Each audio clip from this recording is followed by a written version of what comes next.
Hola, ¿qué tal? A nuestro amable público les enviamos un saludo caluroso en este martes lleno de lluvia y de muchas sorpresas. Amanecimos con un temblor. Espero que todo esté bien en casita, que solamente haya sido el susto y bueno, listas para el día de hoy iniciar con un programa relacionado con el día domingo, que fue el Día del Padre, pero abordado desde la perspectiva feminista. ¿Por qué no? Y bueno, vamos a abordar el tema de padres e hijas, el paternaje en tiempos feministas. Y para el día de hoy me gustaría saludar a mis compañeras. Voy a empezar contigo, Reina. ¿Cómo estás? ¿Cómo te encuentras? Hola, un saludo a todos, a todas quienes nos sintonizan, a mis queridas compañeras y pues bastante reflexiva. Cuando pensábamos este tema, lo veíamos como un tema necesario a dialogar, sobre todo desde nuestras experiencias, cómo ha sido pues la relación con nuestros padres y también como ir vislumbrando algunas reflexiones en común que permitan también pues tejer también una posibilidad, pues también de repensar las paternidades y el paternaje, a partir también pues desde nuestras propias experiencias. Gracias, Reina. Diana, ¿cómo te encuentras el día de hoy? Pues también con la noticia de lo del temblor, que sí tuve la oportunidad de sentirlo. Y pues también como muy intrigada sobre el día de hoy, sobre el tema que vamos a abordar. Creo que también es un tema muy importante, sobre todo porque en el transcurso de esta semana escuchaba mucho a algunos padres de familia mencionar que pues el Día de la Madre pues era distinto, pero para el de los padres, o sea, nadie le importaba y que no era lo mismo, ¿no? Entonces, pues muy emocionada del día de hoy y pues les mando muchos saludos. Gracias, Diana. Pues justo vamos a abordar las diferencias entre cómo abordamos, cómo tomamos como sociedad la paternidad, la maternidad, los significados culturales y cómo lo van afrontando los padres y asumiendo el reto de que pues las hijas nos asumimos como mujeres feministas, ¿no? Y bueno, Dani, ¿cómo te encuentras? ¿Te despertó el temblor? ¿Qué pasa con este nuevo apocalipsis? La verdad, yo ni lo sentí. Entró mi esposa a la recámara y me dijo así como tembló. Y yo dije, no, obvio que no. Que sí, que tembló. Y yo así como, no, que no, no seas necia. Y después me meto a Facebook y estaba lleno de memes y de todo el mundo preguntando pues, si estábamos bien. Es preocupante, ¿no? Porque lo platicaba con una compañera de trabajo. Afortunadamente acá en Pachuca pues no se sintió tanto, ¿no? Pero las zonas en las que se sintió más fuerte, pues son zonas donde hay mucha pobreza y entonces hay que ahora aumentarle a esta apocalipsis, ¿no? De la inequidad, el COVID y ahora encima un temblor y sus posibles consecuencias, ¿no? Entonces ya o no, ya no, ya nos falta que lleguen los aliens. Un 2020 bastante complejo, que denota muchas situaciones de desigualdad, pero que nos sigue sorprendiendo. Cuando sentimos que no puede llegar algo peor, nos llega un temblor, ¿no? Pero bueno. Ceci, cuéntanos cómo lo viviste tú. Hola, hola compañeras, buenas noches, hola, ¿qué tal, querido público? Pues también como raro, así como sorprendida porque justo platicaba yo con Reina fuera del aire que yo, pues después de muchos años de vivir en la Ciudad de México y además de algunos de ellos estar en departamentos, pues llega un momento en que mis fortalezas que antes eran fuertes, así como duras contra los temblores, así se derrumbaron justo a partir de tanto temblor. Entonces me da pavor, o sea, es así, escucho la alarma sísmica y salgo corriendo, es la primera, ¿no? Entonces ahora estando acá en Pachuca me sorprendió muchísimo sentirlo, pues porque yo sé que el del 2017 se sintió acá, aunque yo lo viví en Ciudad de México, pero no, yo no estaba esperando sentirlo, aunque escuché la alerta porque estaba yo conectada en reunión con compañeras en Ciudad de México. Entonces, de repente, escucharla allá y sentirlo aquí fue rarísimo, rarísimo. Entonces, todavía estoy tratando como de ubicar cómo fue mi experiencia, porque entre la sorpresa, entre el susto que finalmente me da y además que regresé no a volverla a acomodar la experiencia, sino a seguir en la reunión. O sea, fue una cosa muy loca. Entonces, no, todavía no termino como de sentir qué fue lo que pasó con esto. Lo que sí es cierto es que es un año complicado y yo pensaba, hace rato se lo decía a mi compañero, esta parte de creo que ahora sí estamos de verdad, somos la generación que le toca pagar todo lo que ha hecho al planeta, ¿no? O sea, nos toca a nosotros sanar el planeta, está muy cañón. Entonces, bueno, pues eso pensaba. Sí, la verdad es que decíamos, los temblores parecían de cada 30 años. Han pasado 3 años desde 2017, desde aquel fatídico septiembre, y bueno, parece que las sorpresas no terminan, pero esperemos ya no tengamos más sorpresas y ya podamos empezar ahora sí a retomar parte de esta llamada nueva normalidad, ¿no? Pero bueno, el tema que nos atañe el día de hoy es el tema de la paternidad. Justo en el marco de llamar a una nueva normalidad, ¿por qué no? También las nuevas formas de abordar la paternidad, ¿no? Desde este enfoque feminista. Pero para iniciar, estaría padre poder definir qué es la paternidad.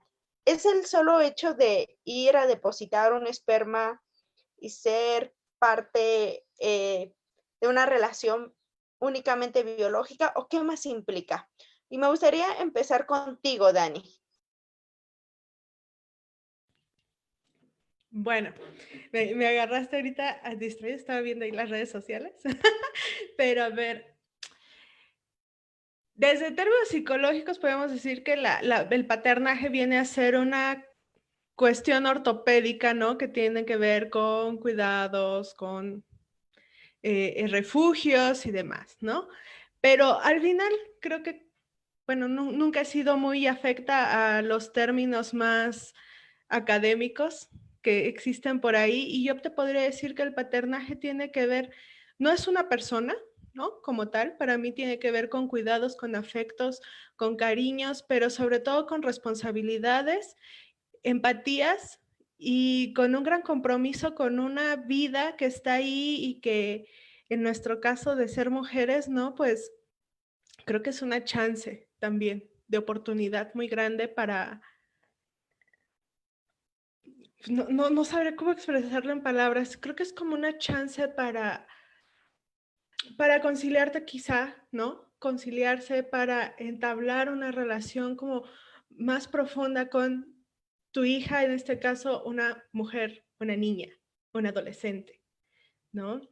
Y cómo podemos ver a los hombres entablar estas relaciones y estas dinámicas con esta niña, adolescente, mujer y redescubrirse a sí mismo dentro de su masculinidad, ¿no? Podríamos pensarlo de esa manera. Y tocas un tema bien importante, Dani, la masculinidad, ¿no? Y cómo desde los constructos sociales, culturales, se concibe a la paternidad. Y hay una diferenciación muy grande entre la maternidad con la paternidad y las características que las componen, ¿no? Y en este caso, culturalmente vemos que la paternidad está muy asociada solamente con el responder o el hacerse responsable económicamente hablando. Ceci, ¿tú qué nos puedes comentar acerca de esto? Ya no escuché acerca de qué me quieres terminar de decir para que no vaya yo a inventar cosas. Desde que justo se hace como esta diferenciación entre la maternidad es como los cuidados, la crianza, la educación y la paternidad pues soltando dinero, ¿no? ¿Qué implicaciones tiene esto? Ok, sí te preguntaba porque esa parte ya no la escuché y entonces quería contestar como más claro. Fíjate que yo creo que o sea, yo creo que uno de los temas que más remueve cuando empezamos a reflexionar al respecto del género y de cómo este va influyendo en diferentes aspectos de nuestras vidas, pues este es uno de los temas que más que más nos duele en muchas ocasiones porque tiene implicaciones muy profundas. Y una de esas precisamente me parece que es esta que señalas, como asumir que, o como estructura social, el asunto de la maternidad pues tiene que ver con el cuidado y el afecto que corresponde con lo que se espera de nosotras las mujeres, pero la parte también que me parece como muy dura, pues, tanto para los padres como para nosotras y nosotros, es el asumir que el padre solamente es proveedor, ¿no? Porque eso evidentemente nos lleva a un montón de problemáticas desde la estructura social, en donde hay una estructura social capitalista, necropolítico, ¿no? Que además ya no da los frutos que daba, entre comillas, antes. Entonces, el ser proveedor pues se ha visto mermado precisamente por eso. Entonces, me parece que es bien problemático porque cuando ya, si los padres eran valorados solamente por el asunto de la proveeduría, en estos momentos en donde eso ni siquiera es posible, entonces, ¿dónde está el padre? ¿No? Si ya hablábamos del padre ausente, pero que en la ausencia cumplía con la función que le correspondía, ahora es un padre que puede estar presente, pero no corresponde o no cumple con lo que se espera de él o con lo que es valorado de él. Entonces es un padre presente, pero como devaluado, ¿no? Y eso se vuelve todavía más problemático y mucho más duro para las personas vivir con esa figura. Entonces, yo creo que esa es una de las cosas más duras de recomponer o de reconstruir al respecto de las paternidades, ¿no? Porque yo creo que en estos ejercicios de paternidades distintas, ¿no? Que hemos visto a lo largo de los últimos años, hay varios hombres que al ejercer su paternidad lo quieren hacer también desde poder encontrar el significado en los cuidados cotidianos, ¿no? Y me parece que eso es muy importante. Sin embargo, su alrededor, ¿no? No necesariamente responde en ese sentido favoreciendo que se siga ejerciendo esa parte del cuidado, sino señalando que sí está bonito que haga la tarea con el niño, pero ¿para cuándo la lana, no? Entonces, eso es como una cosa complicada y conflictiva en estos momentos, ¿no? Entonces, eso para contestar la pregunta. Gracias, Ceci. Y justo creo que englobas muy bien la idea, ¿no?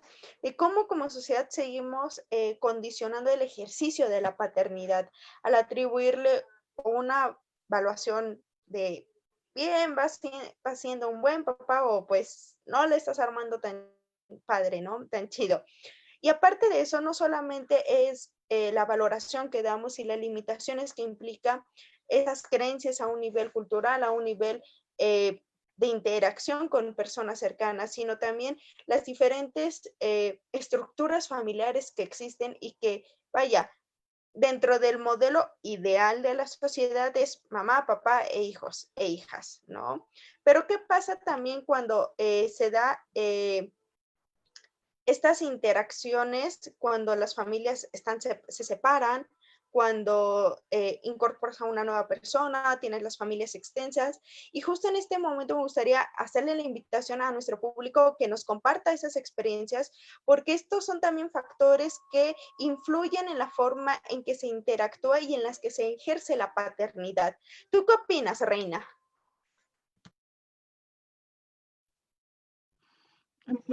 Me quedaba pensando la primera pregunta y un poco agregando también lo que comentaba Ceci con respecto a la paternidad y el paternaje.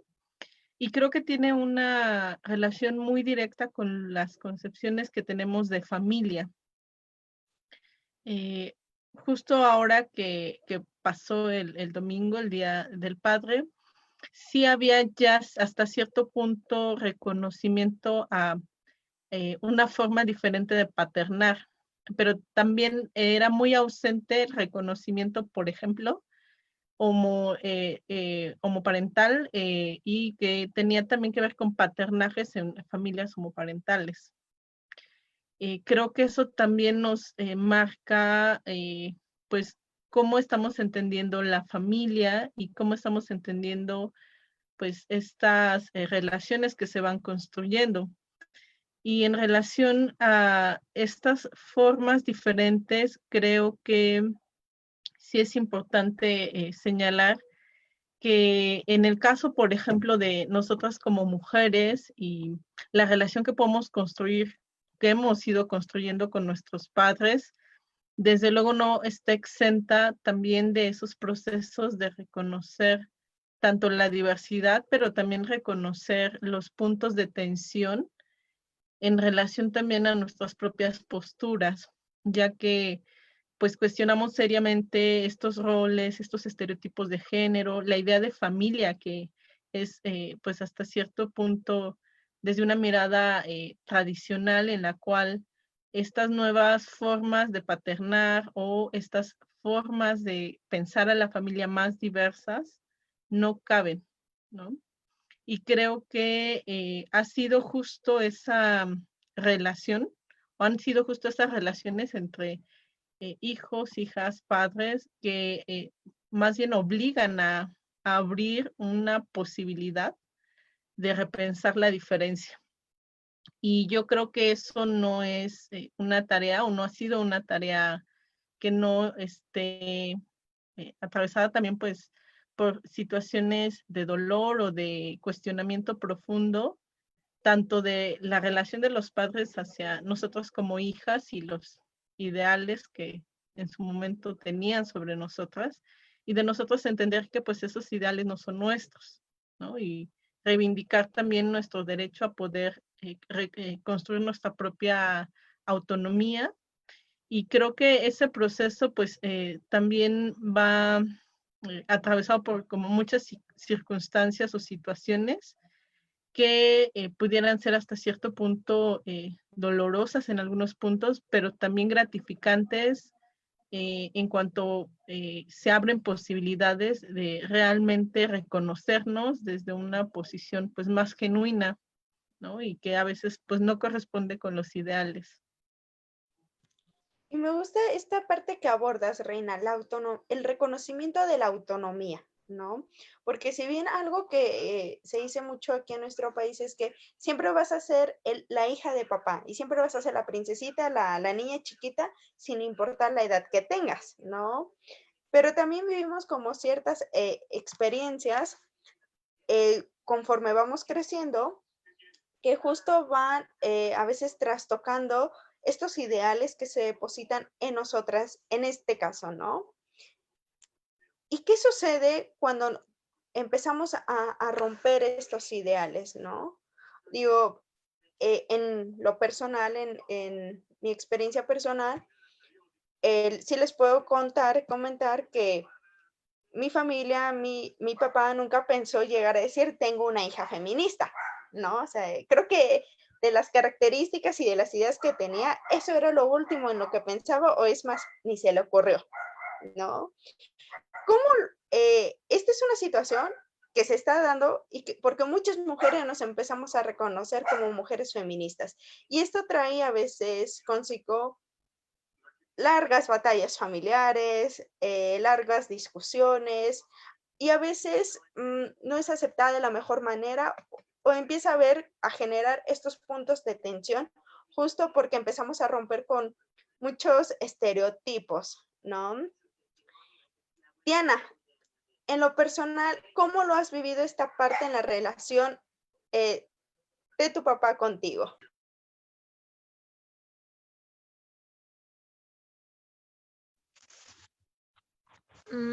Igual me podría repetir lo último, es que yo lo escuché cortado la pregunta. ¿Tú cómo has vivido esta parte de reconocerte como mujer feminista? Y si esto ha impactado en tu relación con tu papá. Ok.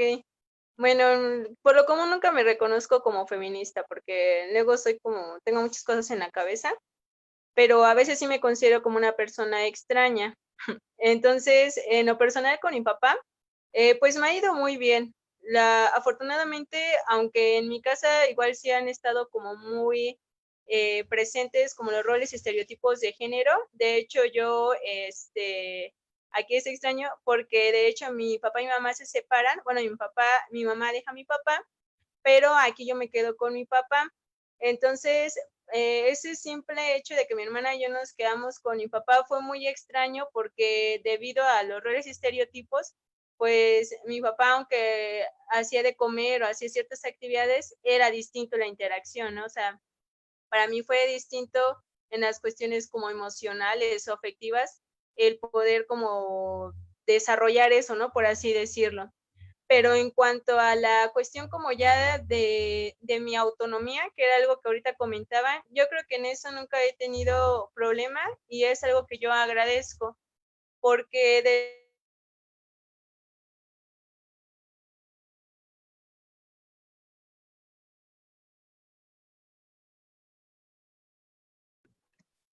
Perdimos tu de audio, mucho... Lau.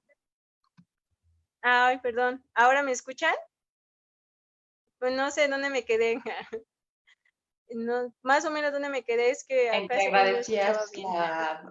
el asunto de la autonomía, ahí te quedaste. ¿Sí? Agradecías el asunto de la posibilidad de ser autónoma, en eso te quedaste. Ok, Ok. gracias. Ajá.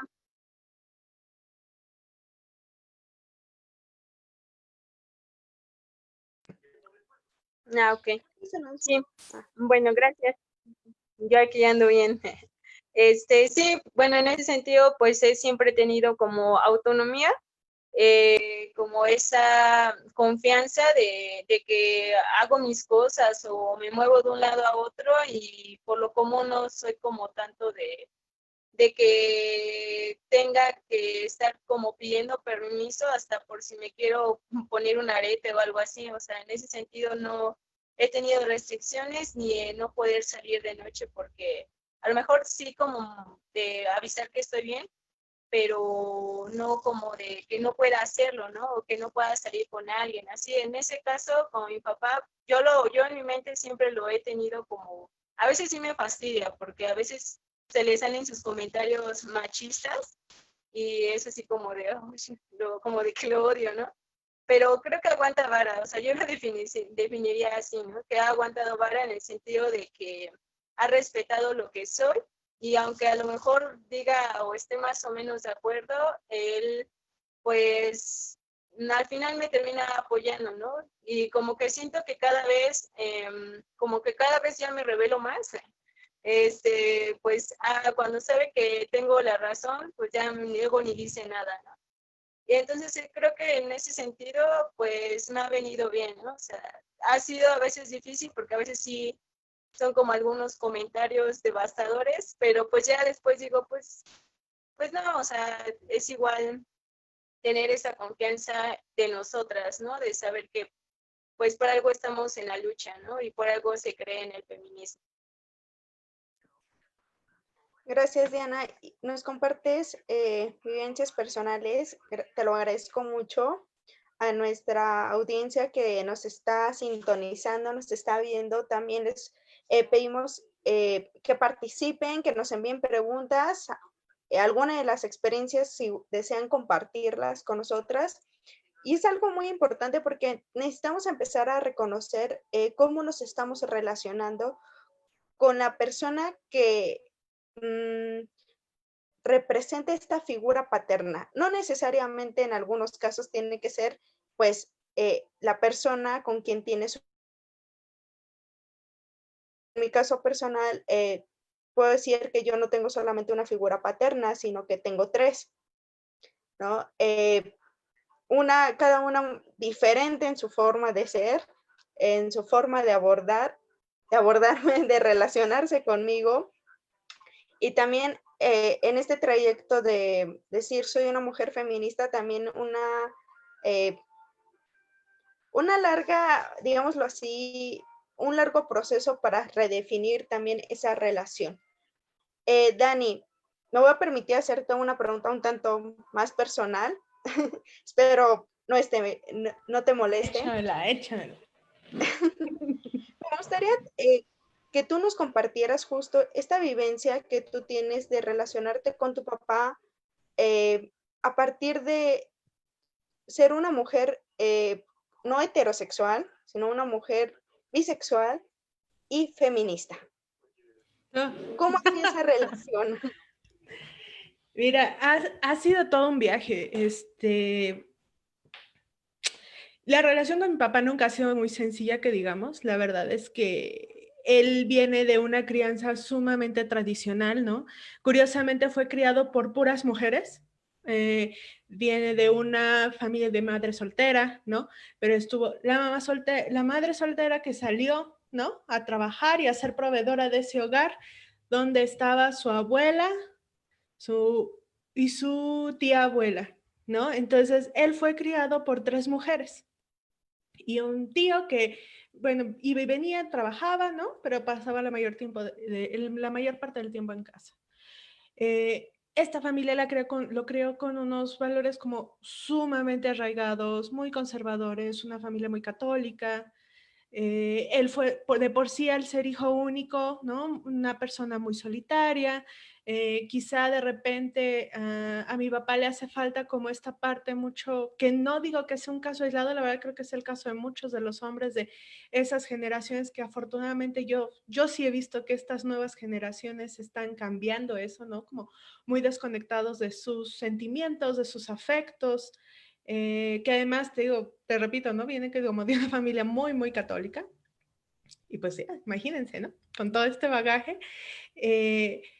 Yo sé que para él ha sido complejo, ¿no? El ir viendo, porque además creo que los papás no son, ni los papás, ni las mamás, ni ningún cuidador son tontos cuando tú vas viendo a una infancia que va cambiando y que tiene formas de pensar que pudieran ser extrañas, como dijo Diana hace ratito, ¿no? Yo creo que los padres, las madres, los cuidadores lo van percibiendo, ¿no? Mi hijo, mi hija, pues va a ser la oveja morada, ¿no? De la familia, la oveja violeta, algo le está pasando, no lo sé.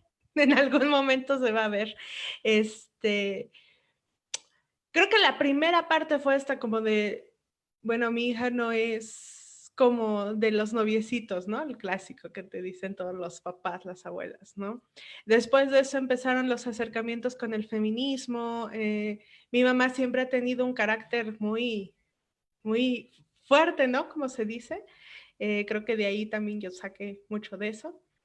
Y pues nunca me quedaba callada, ¿no? Era algo que además yo creo que para mi papá y la forma de crianza, ¿no? Con todos estos estereotipos que ya conocemos, pues fue como muy, muy choqueante, ¿no? Como, ¿cómo hago con esta niña? ¿Qué le está pasando? Y ha sido un viaje, pero afortunadamente, a pesar de todo eso, yo siempre le voy a reconocer a mi papá que es muy respetuoso y él prefiere callar y observar antes de cuestionar muchas cosas, ¿no? O sea, y creo que ya se los había comentado, yo nunca salí del closet como tal, simplemente fue como, hola, estoy saliendo con una mujer y creo que me voy a casar con ella en algún momento. Y fue como, ok, ¿no? Y actualmente no ha habido mayor problema y eso es algo que yo sí agradezco muchísimo, ¿no? Incluso cuando empecé con las cuestiones del acompañamiento, la marea verde, mi papá muchísimas veces varias veces ha ido a comprarme el misoprostol, ¿no? Para mis acompañamientos. Entonces, en ese aspecto sí sé que para él, o sea, para él internamente ha sido una lucha y ha sido un proceso. Me hubiera gustado que mi papá en algún momento pudiera haberse acercado a mí o a mi mamá para compartirnos ese proceso y que pudiéramos haber hablado con él para que a lo mejor ese proceso sea afuera o siga siendo más sencillo, ¿no? Pero desafortunadamente, pues él es muy hermético en esas cosas y pues la batalla que ha tenido interna la ha llevado él solo, ¿no? Pero agradezco mucho que mi papá sí ha sido muy respetuoso en estos procesos míos, en los procesos suyos, en los procesos de mi mamá, incluso de mi familia cristiana ultraconservadora materna, ¿no? Entonces, él ha estado ahí. Y eso sí es algo que, a pesar de sus, pues, cuestiones afectivas, que de repente yo dijera, ay, quisiera un papá como más entusiasta, más cercano, pues en ese aspecto él ha sido muy respetuoso y eso es algo que yo le agradezco, le reconozco y que ha hecho todo más fácil. Gracias, Dani, te lo agradezco mucho esta participación y justo vienen a mi mente varias vivencias personales porque digo, en lo personal, entre estas tres figuras paternas que yo he tenido, vienen de 3 generaciones bastante complejas, bastante diferentes entre sí. y cada una con sus propios retos, como bien lo dices, Dani. Y algo que sí, en lo personal me ha tocado vivir, observar, experimentar, es la forma en cómo nos tratan. No tengo hermanos, tengo primos, pero es como si nos hubiéramos educado, criado como hermanos. Y sí se nota como esta distinción a veces entre hombres, mujeres, ¿no? Y es bien complejo a veces porque eso también, al hacer este tipo de, digámoslo así, de crianza distintiva, te generan ciertas emociones, ciertos impactos en tu vida personal, que el irlos trabajando y el irlo, modificando a veces cuando eres una persona adulta, pues es bastante complejo, ¿no? También algo que me ha sucedido es que desde que empiezo a identificarme como una mujer independiente, auténtica, que no busca como seguir estos ideales de mis papás, y que entro en este camino de feminismo, justo también apoyando el movimiento de la marea verde. Como activista, empiezan a haber ciertas situaciones de tensión, fricción, de conflicto. Digo, no necesariamente es algo muy grande, muy de, ya te vas de la casa. Tampoco he llegado a ese extremo todavía, pero sí de redefinir, ¿no? Me ha tocado que, por ejemplo, una de mis figuras paternas es un tío abuelo mío, que sin mentirles, este año afortunadamente acaba de cumplir 84 años. Es una persona, pues, que viene de una educación bastante también patriarcal, y que justo cuando yo le dije, ¿sabes qué? Me voy a ir a mi primera manifestación. Lo primero que me dijo es, ¿qué vas a ir a hacer allá? No quiero que vayas, no me gusta la idea de que vayas, porque ella ya se estaba viendo que me iba a tener que ir a sacar de los separos o algo así, ¿no? Pero algo padre que a mí me gusta es que llega el 8 de marzo, en la noche voy llegando a la casa, y lo primero que me sucedió fue, recibí una llamada diciéndome, ¿cómo te fue? ¿Lo disfrutaste? No te tengo que ir a sacar, no tengo que llevar la fianza. Y eso es algo padre, porque a lo mejor no te entienden del todo lo que tú estás viviendo, tu propio proceso, pero empieza este acompañamiento. Eso fue por una parte. Por la otra, sí, a veces son estas situaciones de mucho pleito, porque es como de, no, te estás saliendo de lo que yo quiero, y ven, te trato de regresar, porque yo no estaba esperando eso para ti, o yo no te eduqué para que tú terminaras haciendo esto. Y creo que estos ejemplos son algo de lo que viven muchas de nuestras compañeras dentro de sus casas, dentro de sus familias, y que es bastante complejo a veces el decirles, o más bien el darles un consejo sobre la situación familiar que están viviendo. Ceci, en estos dos panoramas, que digámoslo así, son totalmente opuestos, digamos, de alguna forma, ¿tú cómo crees que se redefine o se trata de mantener la relación padre e hija? Bueno, es que pensaba en que mi experiencia, por ejemplo, tiene con ustedes de diferencia pues una generación amplia. Y entonces, quizá eso haga distinta mi respuesta. Yo creo o sea, a lo largo del tiempo me reconozco que he tenido un montón de privilegios en el sentido de la forma en la que crecí y en la que fui crecida, ¿no? Y de repente, aun cuando mis experiencias paternajes, tengo igual como lo mencionabas tú, como dos figuras que me acompañaron en ese sentido, que es mi padre biológico y el esposo de mi madre, ¿no? Entonces, en ese sentido, tengo dos posibilidades de encontrar esas experiencias con cada uno.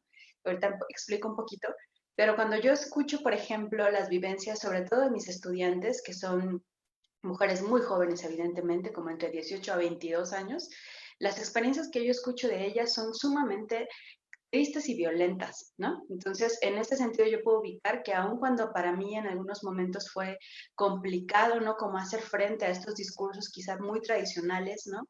Al respecto de lo que deberíamos o no de hacer las mujeres, cuando yo escucho cómo algunos papás de mis estudiantes las insultan, las corren de sus casas, ni siquiera por ponerse como yo me ponía, o sea, imagínense, ¿no?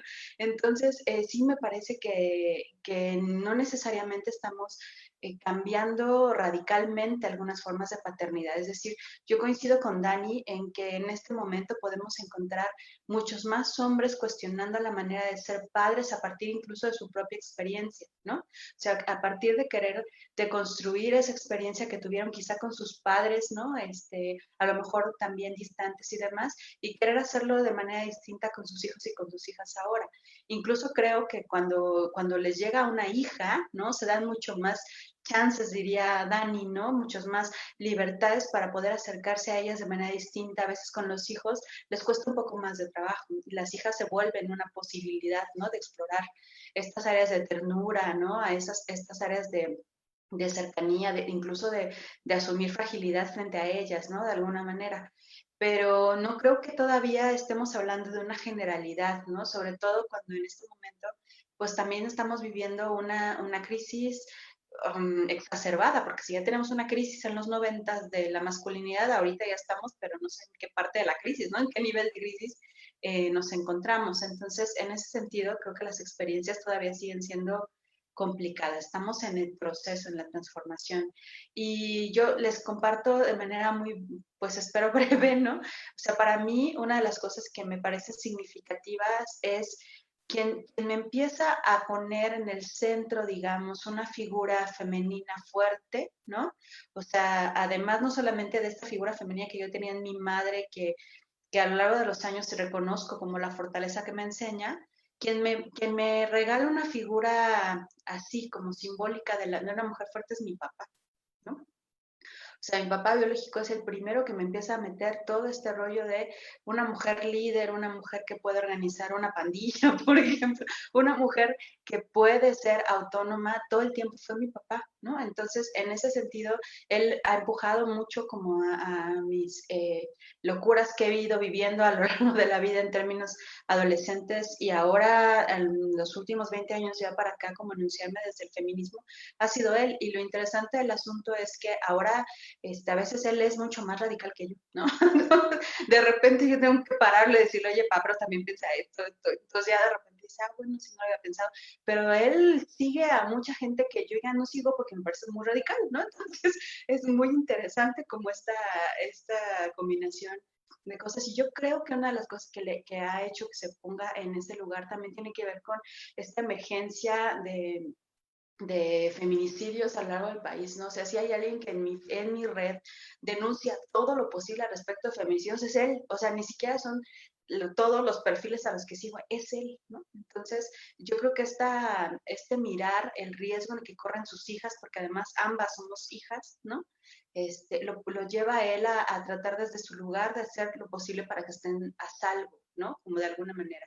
Alguna vez él me decía que para él había sido una bendición casi, no me lo dejo esas palabras, pero casi que hayamos sido hijas y no hijos, porque si hubieran sido hijos, él no hubiera sabido qué hacer. Eso me pareció muy interesante porque era como yo nunca supe, o sea, esta parte del fútbol pues nunca se me dio, como los deportes, si hubiera sido hijo, no sé qué hubiera sabido, no hubiera sabido qué hacer. Y el hecho de que habíamos sido niñas casi que dijo, ay, gracias al cielo, y entonces se dedicó a hacer lo que siempre hacía. También eso, aunque suena bonito, también me habla justamente como de este límite que de repente tienen muchos varones de pensar que si tienen hijos tienen que hacer cosas que son distintas para ellos mismos. O sea, en el caso de mi papá así fue, y en el caso del esposo de mi madre, que además cumplió esta función paterna desde mi adolescencia hasta muchos años después, la cosa sí era mucho más confrontativa. O sea, él sí estaba en mi cotidiano, ¿no? Y con él sí era tener que estar peleando porque salir, peleando por los puntos de vista, todo era cuestionado, hasta que llegó un momento en que yo dije, ya no les voy a pedir permiso. O sea, que a lo mejor eso hasta me ayudó, ¿no? como forjar carácter, pero con él fue mucho más complicado, ¿no? O sea, justo por estas miradas tradicionales que aún ahora yo creo que tenemos muchas consecuencias de esa dinámica, aún con todo el reconocimiento que yo he hecho de su función paterna a lo largo de mi vida y todo lo que también ha apoyado. También creo que demasiada resistencia, demasiada fricción que era innecesaria y que también puedo ubicar en mi vida como ha afectado incluso las relaciones sociales que puedo establecer con otros, ¿no? Entonces, eso por ahora. Gracias, Ceci. Y justo me dejas en la mente varios puntos que me gustaría retomar, que es uno, a veces como padres, los padres, bueno, yo no, ven incluso las crisis de violencia de género como una posibilidad para sus hijas. Y digámoslo que de esta manera es como un sangoloteo para ellos, del, oye, el día de mañana esto le puede suceder a tus hijas. Y eso también, digámoslo de esta manera, es como un golpe, un punto en el que o abren los ojos y empiezan a generar algunas estrategias de cambio, o se vuelven incluso hasta más tradicionales, radicales en el no, pues muchísimo menos te voy a dejar salir y te voy a encerrar de por sí en una burbuja aún más porque tú estás en mayor peligro y yo te tengo que cuidar, ¿no?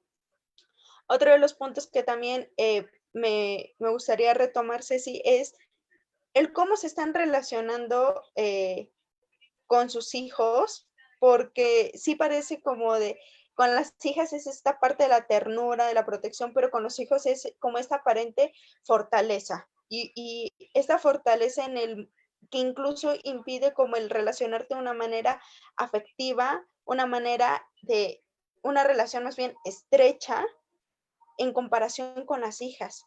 Pero también se da como este punto de, pues tú como eres mi hijo, también te voy a empezar a dar más autonomía, más libertad y más permisibilidad. Y a veces cuando en casa somos hijos e hijas, las mujeres también nos toca a las hijas poner sobre la mesa de, ¿por qué a él sí y a mí no?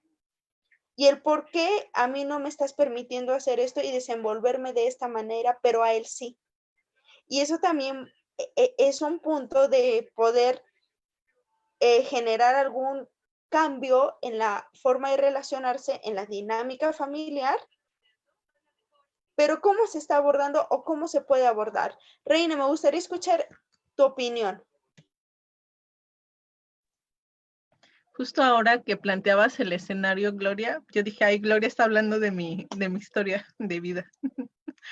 Porque justo en mi familia, pues somos 3 mujeres y 2 hombres, nos llevamos prácticamente máximo 1 año de diferencia, o sea, 10, 1 año, o sea, más o menos teníamos las mismas edades, crecimos juntos, juntas.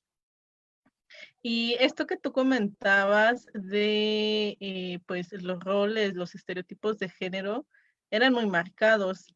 Al inicio decían, bueno, hay algún momento en la vida en que nosotras nos asumimos como mujeres feministas, por ponerle un nombre conceptualmente, pero creo que más bien estos pensamientos, estas formas de cuestionar al patriarcado han existido desde hace mucho tiempo y eran nombrados desde otras formas. Por ejemplo, en mi caso, en mi familia, mis amigas saben que yo soy la rara de mi familia, ¿no? Y mis amigas son las raras, ¿no? Y entonces, antes quizás de decirle, ay, tu amiga fulanita tal es tu amiga la rara. Entonces, tras esta idea de lo raro, creo que se esconde justo esta idea de, pues, de cuestionar esas formas de relacionarse, de crianza. Yo recuerdo mucho que en mi infancia, pues, los niños y las niñas, cuando fuimos niños y niñas, claro que nos dábamos cuenta de estas diferencias de trato, de responsabilidades, de tareas.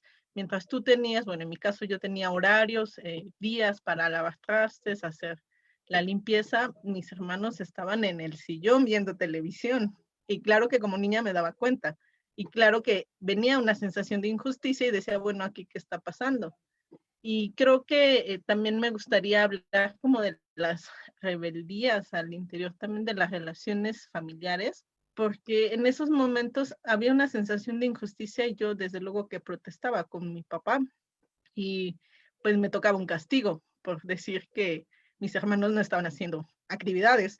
Y mi castigo era, desde luego, pues a partir de los roles y estereotipos de género, porque desde la idea de reparto de tareas que tenía mi papá era, los hombres me ayudan en el campo, eh, con la pala, con el pico, a llevar tierra, trabajan 2 veces al mes, bueno, así yo lo veía en mi infancia, haciendo estas labores pesadas todo el día, y ahora como tú has cuestionado ese orden, pues te va a tocar, hoy vamos a trabajar afuera, y me tocaba así usar la pala, el salpapi, bueno, las herramientas que se usan, el salpapicos, y entonces pues todo el día casi prácticamente era hacer esas jornadas duras. Si era así como, ya ves, para que no digas que tus hermanos no hacen nada, te toca hacer esas tareas y esos trabajos.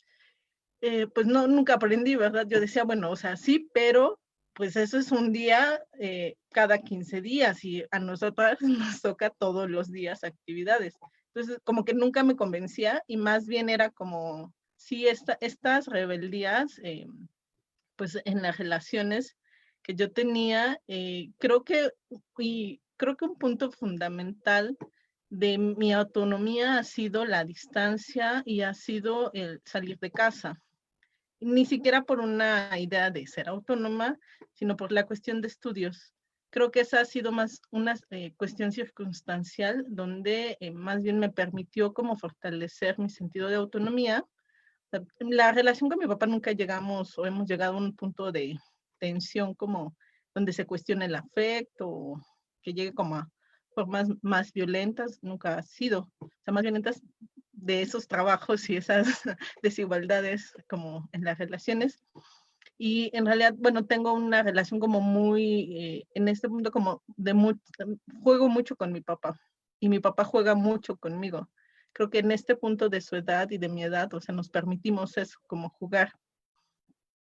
Sin embargo, pues sí, el salir de casa ha sido un elemento importante y yo creo mucho en esto que dice Virginia Woolf de una habitación propia, como tener una habitación propia, sea a los 15 años, a los 12 años, que esperemos pues no sea así para algunas mujeres, pero para algunas mujeres sí es así. El hecho de vivir solas les permite ir practicando también la autonomía. El hecho de tener un espacio, decorarlo a su gusto, llegar en hacer un uso de su tiempo a partir de organizarlo propiamente, creo que son condiciones que te permiten esa autonomía. Y creo que en mi experiencia, pues justamente sería como alguna de las recomendaciones que yo pudiera hacer, sobre todo en estas situaciones donde a veces en ese momento de la relación familiar no alcanza como para hacerlo de una manera diferente. Creo que sí es importante también pensar que muchas mujeres, pensando justamente en las situaciones de desigualdad que tenemos, el tener un espacio propio. Sin embargo, sí es importante poder fortalecer esta idea de tener una habitación propia como para ir practicando pues esta autonomía, incluso como de manera simbólica puede ser, pero también de manera práctica. Creo que las condiciones prácticas también nos permiten a las mujeres pues fortalecer esta autonomía. Y también considero que yo le apuesto mucho al amor, creo que ya en otros programas lo hemos compartido, y yo le apuesto mucho al amor de los padres hacia las hijas y de las hijas hacia los padres, en el cual llega un punto de reconocimiento también de sus propias identidades, sus propios sueños y el respeto, como decía Dani hace un momento, de decir, quizás yo no puedo entender a cabalidad cómo lo estás mirando, quizás puedo entender un poco, pero no lo acepto para mi vida, pero lo respeto. Y lo respeto porque si no lo respeto, entonces sé que eso te va a generar a ti un dolor o un daño o una tristeza. Y creo que a partir de eso, hay como un punto también en el cual hay una apertura al reconocimiento de cómo son nuestras vidas como padres o como hijas, de la aceptación de las hijas raras, ¿no? Como en mi caso, de sus amigas también, y como de las circunstancias que nos van llamando la atención. Justamente hablando, por ejemplo, de las marchas, pues sí, o sea, mi papá sabe que yo participo en las marchas y me dicen, mira, ahí está tu hija, ¿no? Rayando y pintarrajeando paredes, ¿no? Pero ya lo hace como en este ánimo también como, pues sí, de saber que eso hago, que apoyo esas causas y también pues de mejorar pues la relación que tenemos. Y creo que en el caso también, como lo decía Ceci, de algunas compañeras que pues están también como en la adolescencia, están viviendo apenas como estos procesos de independizarse, incluso desde sus espacios, se vuelve un poco complejo porque justo son esas rebeldías que de pronto son necesarias, ¿no? Y son necesarias porque es revelarte a esa idea que tenían de ti y que tú no compartes, y creo que esto que hablaban de colocar la voz, tu voz interna en lo que tú piensas, en lo que tú estás defendiendo, es importante y pues eso también tiene costos, ¿no? No es algo como lo decía hace un momento, no es algo que no implique un dolor. Pero yo le apuesto mucho al amor que los padres pueden sentir hacia nosotras, las hijas, y también a que eso pues va marcando los cambios. Es decir, todas las mujeres que estamos exigiendo condiciones de vida, o sea, vivir, que estamos exigiendo condiciones de vida digna, somos mujeres, somos hijas, y también hemos pues planteado estos puntos al interior de las familias. Y creo que pues la invitación es a seguirlo haciendo. Creo que a partir de eso también hemos construido experiencias.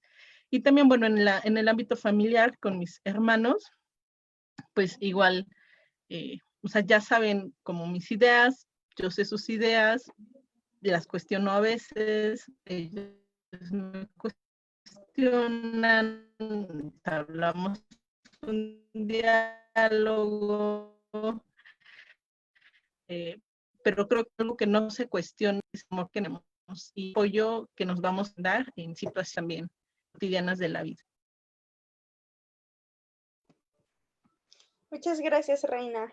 Y justo apostarle a, yo le apostaría no solamente al amor, sino también al tiempo que le damos o que le brindamos a esta relación entre padres e hijas para no solamente estar en un mismo espacio físico, sino realmente para compartir y que se den la oportunidad para poder conocer justo los motivos por los cuales muchas de nosotras nos rebelamos, adoptamos como es esta parte de las hijas rebeldes, por los cuales también salimos a las calles, alzamos la voz y también en algunos momentos pues apoyamos esta parte del pintar monumentos y todo esto, ¿no? O sea, que se brinde esa oportunidad. Diana, me gustaría conocer tu opinión en cuanto a esta pregunta. ¿Consideras que este tiempo de pandemia brinda esa oportunidad? Está buena esa pregunta, porque yo considero que podría brindar esa oportunidad, pero no es que solamente se brinde como de la nada, ¿no? Sino que por ahí, bueno, apenas estaba leyendo un libro, pero se me olvidó el nombre, como siempre. Pero bueno, comentaba que como estos procesos de deconstrucción no es que se den nada más por una cuestión mágica, ¿no? Por una cuestión de decir, ahora ya lo puedo hacer, sino es que es a partir de esos procesos de conciencia, de saber escuchar, de saber entender, cuando se puede generar algo, porque entonces estamos hablando y un poco lo que miraba ahorita, es que a lo mejor en los casos de nosotras que comentábamos con nuestros padres, pues a lo mejor yo lo que miraba y dije, pues qué chido, ¿no? Porque de cierta manera no hemos podido tener como esa oportunidad, ese respeto, ¿no? Hasta podría decirse esa admiración de lo que hacemos, ¿no? Pero como también ya comentaban hace un momento, no es que en todos los espacios sea así de accesible, ¿no? No es que todas las compañeras que se rebelan tengan ese mismo acceso a de que diga su papá, pues, sí, sí está bien lo que dices, ¿no? O está bien que te estés revelando, ¿no? Tendría que haber esos procesos porque si no, incluso ahorita en los tiempos de pandemia podría ser hasta contraproducente en lugares donde hay violencia, no es que de la nada se vaya la violencia, ¿no? Es que tiene que haber un proceso y al contrario, si ahorita estamos hablando de familias violentas y las hijas se están rebelando, pues también estamos hablando de unas situaciones de riesgo, ¿no? Entonces tendríamos que mirar cómo es ese espacio familiar, cómo es ese padre y qué tanta disposición tiene ese padre, porque pues también de un lado positivo podríamos estar hablando que a lo mejor el padre está generando esos procesos de conciencia y puede haber, no sé, un diálogo, ¿no? Pero pues tendríamos que mirar el tipo de familias que se encuentran y hasta las condiciones, ¿no? Hasta las condiciones, yo lo diría así, económicas, ideológicas, sociales en las que se encuentre cada familia. Me gustan estos puntos que retomas, Diana, porque sí es bien, algo muy importante es que como hijas a veces nos gustaría cambiar a los papás que tenemos, la verdad. En algún momento lo hemos pensado, como cambiar ciertos aspectos, ciertas ideas y decir, híjole, papá, yo te mejoraría esto y te voy a quitar esto. Lamentablemente, pues no es así de fácil, es todo un proceso. Y hay padres que sí tienen como, digámoslo así, la actitud de decir, pues vamos caminando juntas, juntos, redescubriendo, vamos conociéndonos, pero hay quienes de plano ponen una resistencia que incluso llega hasta el punto de ejercer violencia extrema hacia sus propias hijas, ¿no? Digo, creo que afortunadamente a nosotras no nos ha tocado esos escenarios, sin embargo, no quiere decir que no existen y es importante visibilizarlo, sobre todo en estos tiempos de pandemia en las que, como lo hemos venido mencionando durante varios programas, y como sociedad civil necesitamos visibilizar también la violencia intrafamiliar, porque algo que también es necesario es que como un acto también, no lo llamaría de rebeldía, pero sí de autonomía, el hecho a veces de poner distancia de por medio con aquellas personas que también nos están dañando, aunque tengamos un vínculo afectivo, un vínculo sanguíneo, vaya, porque no necesitamos, o más bien no tenemos por qué estar aguantando esas violencias, vengan de quien venga, ¿no? Entonces, creo que ha sido un programa muy enriquecedor, me gustaría seguirlo abordando, pero ya se nos acabó el tiempo, compañeras. De manera un tanto breve, me gustaría que cada una de nosotras diéramos algo a modo de conclusión para nuestro amable público. Y voy a empezar contigo, Dani. Está echándome mis notas al respecto. Híjole, creo que como dices, dan para mucho, que todos los programas dan para un montón, pero creo que sí algo me quedo de reflexión este Día del Papá, porque precisamente ha sido un Día del Papá, que pasó el domingo fue muy diferente, ¿no? Fue el primer Día del Papá que ya pasé fuera de casa, que pasé con mi esposa, que pasamos, pues allá en casa de mis papás, pero que después estábamos así como entre una cosa y otra, festejitos, ¿no? Y la verdad, han sido tanto este Día de la Mamá como el Día del Papá han sido como de mucha reflexión. Creo que me quedo con la idea de que las paternidades responsables, afectivas, amorosas, sí son posibles. Hay mucho trabajo por hacer, pero creo que son posibles. Creo que es posible respetar los procesos de quienes conforman las familias, ¿no? Pero creo que también es muy importante que nosotras como hijas sigamos en resistencia, ¿no? Esta resistencia que tiene que ver con un dignificar a nosotras como mujeres, a nosotras como hijas, a nosotras como hermanas, como nietas, ¿no? Y todos los vínculos que podamos tener, ya sea con otro hombre, con otras mujeres o con otras personas en general. este Día del Papá pues me deja también un muy buen sabor de boca. La verdad es que esto es algo que había platicado con mi mamá, la verdad es que nunca había sentido a mi papá tan cercano como desde que me salí de la casa.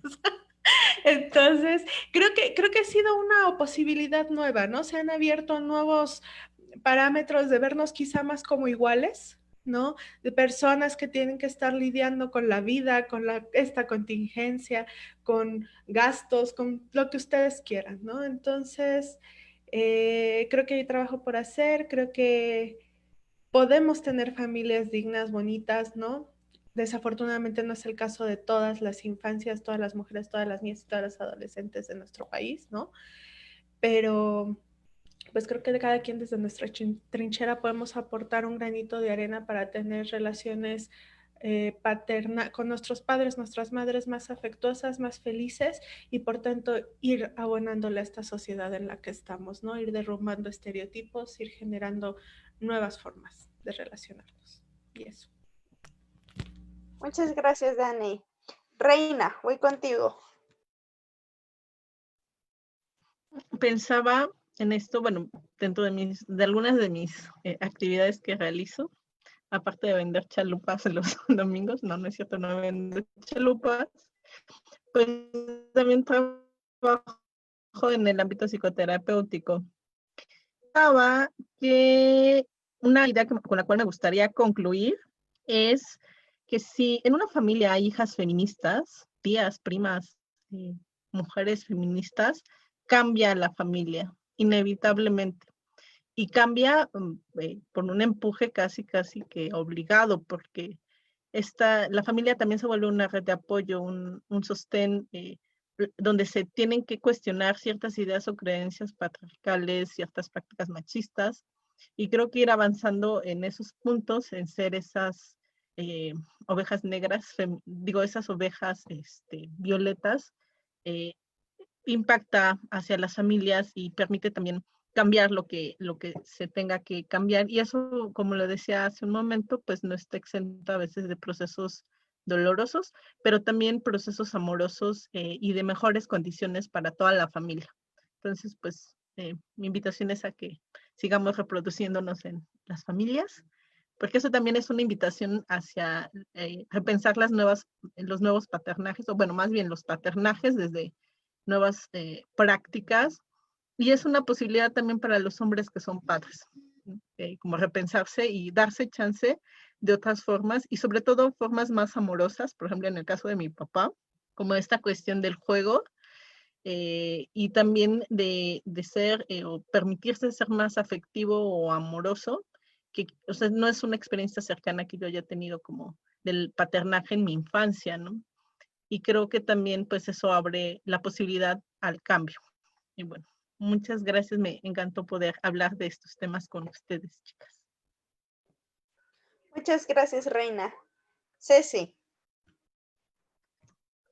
Sí, yo voy a seguir un poco con la idea de Reina, ¿no? Primero agradecer que estemos hablando de este tema. Me parece eso, de la posibilidad de hacerlo desde lo personal, lo decía Diana, y porque finalmente otra vez lo personal es político y entonces eso nos lleva precisamente a hacer provocaciones desde ese lugar, ¿no? A poder mover las aguas para que se puedan transformar los vínculos afectivos desde los padres hacia los hijos y las hijas, ¿no? Entonces yo quería como resaltar, creo que son básicamente dos cosas. Creo que hace 2 días yo escribí un texto en donde decía como si los padres se dieran cuenta de la influencia que tienen, el impacto que tienen, la forma que se relacionan con sus hijas, y estoy hablando específicamente de las hijas, creo que si se dieran cuenta de verdad, creo que lo harían de manera distinta porque creo que no todos podemos pensar que no es que lo hagan sin amor. Yo creo que muchos padres,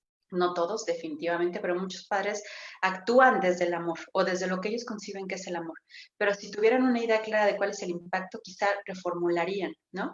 Y me refiero a que cuando los padres tienen una relación, pues esto, lo que hemos mencionado en este programa, de respeto, ¿no? De juego, como lo va diciendo Reina, que bueno, a lo mejor no fue al principio, pero pues se van dando como cada vez más chances, eso sí va afectando, bueno, influyendo en la manera en la que nosotras podemos establecer relaciones con otros hombres y otros hombres de manera mucho más sana, ¿no? Que la que a veces nos aprendemos justo con nuestras relaciones dependientes de repente con los papás también, ¿no? Entonces yo creo que esto influye un montón. El hecho, por ejemplo, de que a lo mejor el papá de Reina quería castigarla con eso de irle a enseñar el pico y bueno, a trabajar el pico y esas cosas, pero yo creo que eso también influye en la manera en la que ella probablemente se acerca a las herramientas. O sea, yo creo que cuando los padres tienen esa proposición de acercarse a las hijas de manera distinta, nosotras nos nutrimos muchísimo de esas herramientas que si no fuera posible hacerlo. Y ellos también se nutren de la posibilidad de abrirse a la expresión de afecto, ternura y demás. Yo creo que eso es muy importante.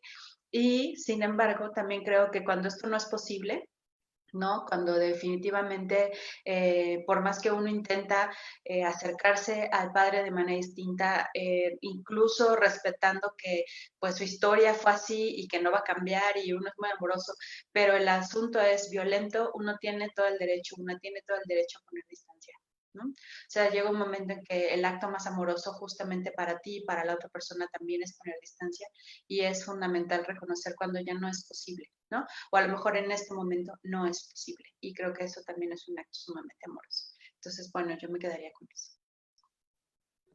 Muy enriquecedor, Ceci, muchas gracias. Diana. Bueno, pues me ha gustado mucho el día de hoy, porque ahorita que todas terminan, yo digo, ay, eso sí está muy bueno, o eso sí es muy bueno, ¿no? O sea, de todo lo que van diciendo, ¿no? Me agrada mucho lo que comenta Ceci respecto a cuando no hay como esa posibilidad, porque me recuerda como algunos ejemplos donde, porque igual yo creo que la relación que podemos tener con nuestros padres o la influencia que ellos pueden tener con para nosotras es muy, muy fuerte, ¿no? Porque incluso nos podrían enseñar ese proceso de tener para cuando las relaciones con otras personas, cómo tendría que ser esa relación, ¿no? O cómo podríamos cuestionarnos, ¿no? Y eso me lleva como algunos comentarios que a veces para algunos padres sigue siendo como la hija como algo privado, ¿no? Así es como de, si ya tú te casas, y ahora entras a lo privado con la otra persona, ¿no? Ahí si se pegan, si te pega o algo así, ya es como ya no me corresponde, ¿no? Entonces, ese tipo de paternidades, pues, ¿para qué, no? Porque, o sea, nos siguen empujando hacia a lo privado y ahí tú en lo tuyo, ¿no? Pero bueno, ya no me voy a enfocar en esa parte porque ahorita que estábamos platicando y que retomé como mucho el término de resistencia, creo que, o sea, la resistencia es como algo maravilloso porque en realidad a través de esa resistencia y la persistencia va a generar frutos, porque lo miro y hice como un recuento a través de como de mi proceso y también ha habido muchas cosas que en algún momento me causaban inseguridad por ser distintas y que después las fui como enfrentando con mi papá y generó procesos distintos, ¿no? Entonces, así como Reina decía que la apuesta como la cuestión del amor, pues yo también la apuesto a eso y también la apuesto a que nosotras como mujeres podemos encontrar otras posibilidades. O sea, yo creo que la lucha puede generar nuevas posibilidades y genera y ha generado nuevas posibilidades. A lo mejor no lo nombramos como feminismo, o a lo mejor sí, pero yo creo rotundamente y daría mi vida, la apostaría, porque yo creo que sí sirve. O sea, yo creo que cuando nosotros vamos teniendo esos procesos de conciencia y de decir, como lo comentaba Reina, ¿no? Eso es injusto, porque yo tengo que estar haciendo esto?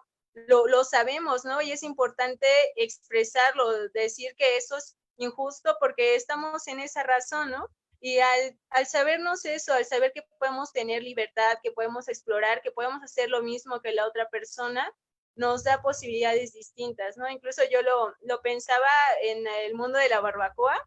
Yo siempre digo, pues yo igual soy una mujer barbacoyera, yo sé atender, ¿no? Porque la mayoría con los que me relaciono los días sábados y domingos, o bueno, ya domingos, son puros hombres, ¿no? Y yo así, ¿no? Yo puedo hacerlo porque yo creo que nosotras también podemos hacerlo, y no con una cuestión como de lucha, pero de entre nosotros, ¿no? Sino en que también, por ejemplo, en el caso de mi papá, pues le genera procesos donde él sabe que también yo puedo hacerlo, ¿no? Entonces, la invitación es que a nosotros como mujeres le apostemos a que sabemos que merecemos una vida digna y que mientras más estemos ahí, más teniendo como redes de apoyo como por ejemplo, ahorita yo con ustedes o con la bandita, nos ayuda porque también ya no somos solamente una persona rara, sino somos muchas raras que también sabemos que tenemos otra visión distinta. Me encanta esa reflexión que nos das, Diana. Y bueno, finalmente me gustaría hacer una invitación a aquellos hombres que ejercen la paternidad, sea biológica o no, a darse la oportunidad de redescubrir a estas formas de relacionarse con sus hijas e hijos, y principalmente a quienes acompañan a mujeres feministas en este camino, a que se den la oportunidad de sumarse como una red de apoyo, a encontrarle este sentido a la resistencia y cómo esto nos permite ser mujeres autónomas y libres en busca de una vida digna, no solamente para en lo personal, sino de manera colectiva. Y bueno, querido público, esto ha sido el final de nuestro programa. Les quiero agradecer que nos hayan acompañado a lo largo de poco más de una hora y los esperamos en la siguiente emisión en Círculo Abierto al Aire. Que pasen una bonita noche y esperemos este 2020 no nos dé más sustos, por favor.